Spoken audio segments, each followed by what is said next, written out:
Hi everyone, it's Lauren and welcome to the third episode in my series on how to start a Booktube channel.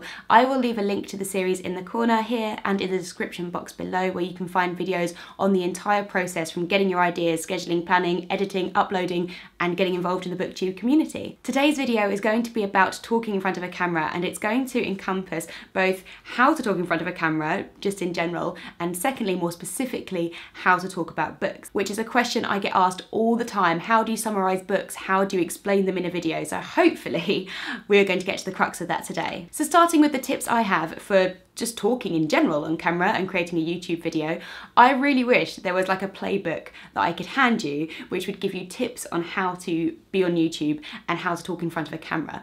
Ultimately, I think the best thing about YouTube is being yourself and connecting with the people that are watching your videos. So although I can give you some tips and some handy hints, I can't tell you exactly how to do it because everybody is going to have their own approach, and that's the best thing about this place. My first very basic tip is to make sure that you're looking at the camera lens and not at the viewfinder if you're using a DSLR like I am, or at yourself on the screen if you're using a phone to film. This is a very weird habit to get into because you're just looking down the lens of a camera and not at someone, and also to the side of your vision is a picture of yourself and it's very easy to get distracted by that. The other thing is to make sure that you are face on in general to the camera, no matter where the camera is, if it's close or if it's to an angle, you want to make sure that your body is facing it. You need to try and imagine what actors do in a stage and use that kind of rule. So whether you've got a book that you're holding up in front of you, you want to make sure you're still looking at the camera. I have a terrible habit of just playing with the book and flicking through it while I'm talking about it, which I know is very annoying and something I try and not do.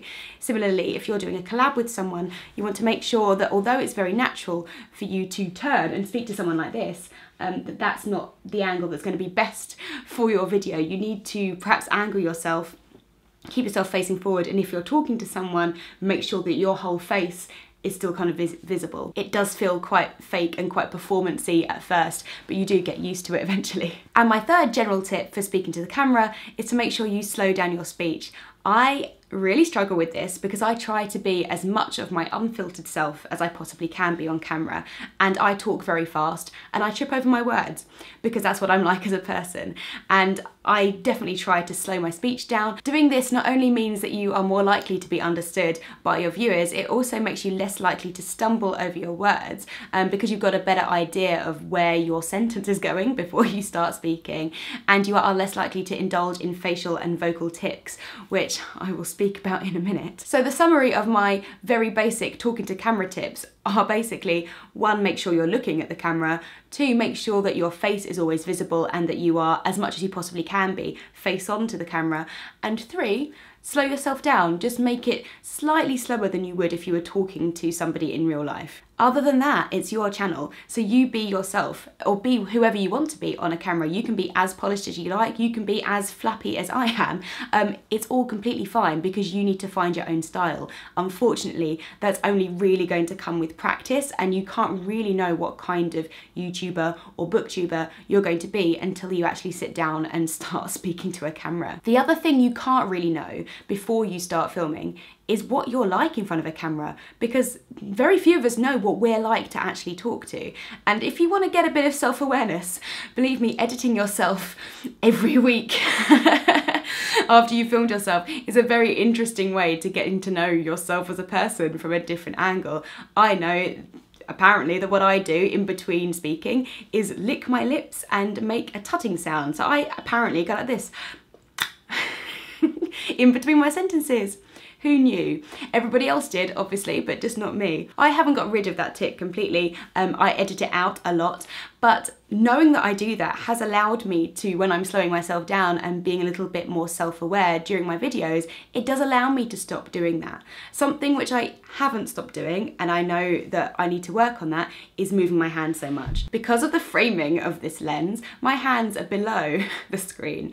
So when I'm talking and I'm going like this, you can't see that. So that's great for me, although you can see me wobbling around, because I am a very fidgety person naturally, and when I talk I'm very expressive with my hands and I use my hands to get my point across. You will have something else that you need to work on. Everybody's different and you can't know that until you start going. So my advice would be to just film a practice video. You don't have to upload it if you're too nervous, and you can just then see for yourself what you're like. I think actually I didn't do a practice video. I think the first video I filmed I just uploaded because I just thought, oh well, that's what I'm like, I'm gonna upload it. So you don't have to be embarrassed by what you're like as a person, but if you're really unsure, then it does help to see that. For example, I did not realise how much I said like and kind of. I say that all the time, and I've only really noticed in the last 6 months when I've been subtitling my videos and doing those closed captions.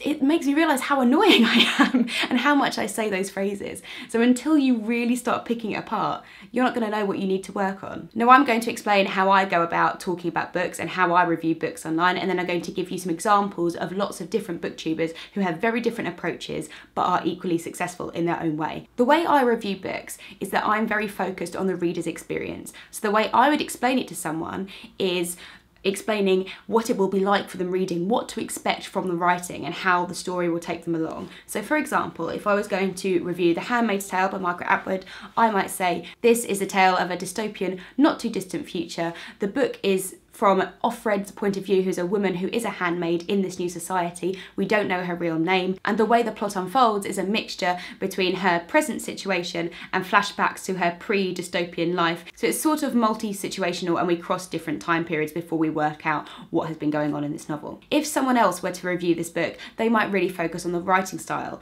They might really focus on Offred as a character and whether they liked her or not.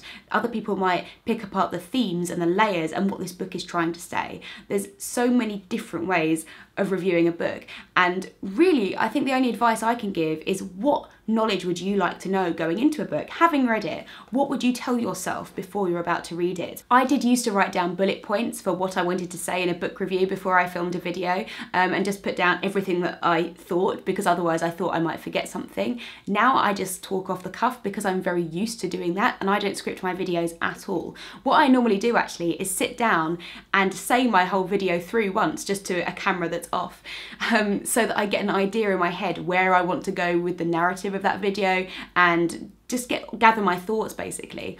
And then I just film it. Not in one take, obviously, but I don't really feel like I need that script or bullet points written in front of me anymore. Other people do completely scripted videos, and it's completely fine for you to do bullet points if that's something you want to do.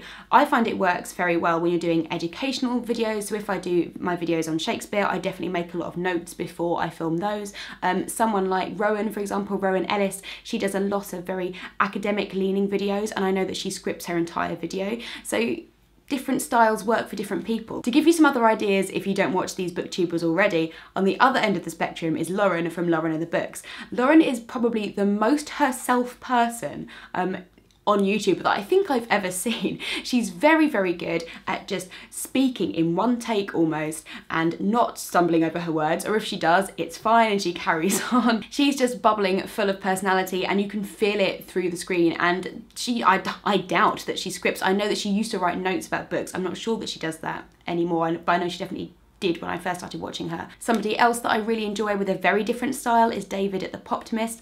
David doesn't subscribe to the here's a whole book haul that I've done, these are all the books that I've read recently. What he does is just wait until he finds a book that he really enjoys and then does a single video on that. So all of his videos are single reviews, and they're between 3 and maybe 6 minutes long. I really enjoy this style because it means that each video I know it's going to be a book that he's really enjoyed and it's going to be a great recommendation, or it's going to be a very interesting discussion about that book.